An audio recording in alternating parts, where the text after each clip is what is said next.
హిందువులందరూ సూర్య భగవానుడిని ప్రత్యక్ష దైవంగా భావిస్తారు. తూర్పు గోదావరి జిల్లాలో గొల్లల మావిడాడులోని తుల్యభాగా నదీ తీరంలో వందల ఏళ్ల చరిత్ర కలిగిన సూర్య దేవాలయం భక్తులు పూజలు అందుకుంటుంది. ఈ ఆలయాన్ని 1920వ సంవత్సరంలో గొల్లల మావిడాడులోని జమీందారైన శ్రీ కొవ్వూరి బసిరెడ్డి గారు నిర్మించారు. 16 ఎకరాల్లో గడ్డి పొలాలు మరియు కొబ్బరి చెట్ల మధ్య ఈ ఆలయాన్ని నిర్మించడం జరిగింది. వందల ఏళ్లు గడిచినప్పటికీ ఆనాటి నుంచి పూజాధికాలు నిరాటంకంగా నిర్వహిస్తున్నారు. ముఖ్యంగా ఈ ఆలయంలో ప్రతి ఆదివారం జరిగే విశేష పూజలు చూసేందుకు చాలా మంది భక్తులు ఇక్కడికి వస్తూ ఉంటారు.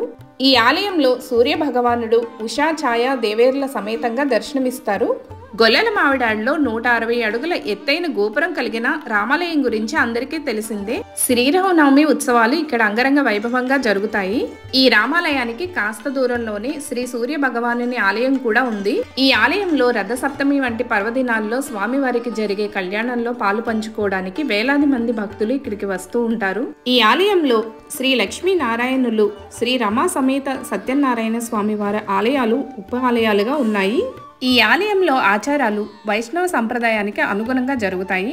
ఈ ఆలయంలో ఇప్పటికీ ఒక ఆచారం నడుస్తుంది. అదేంటంటే భక్తులు తమ కోరికలు నెరవేర్చుకోవడానికి ఆలయాన్ని సందర్శించాలని ప్రతిజ్ఞ చేస్తారు. సూర్య భగవానుని పేరు మీద ప్రతిజ్ఞ చేయడం ఈ ప్రాంత ప్రజల నమ్మకం మరియు ఆచారంగా ఉంటుంది.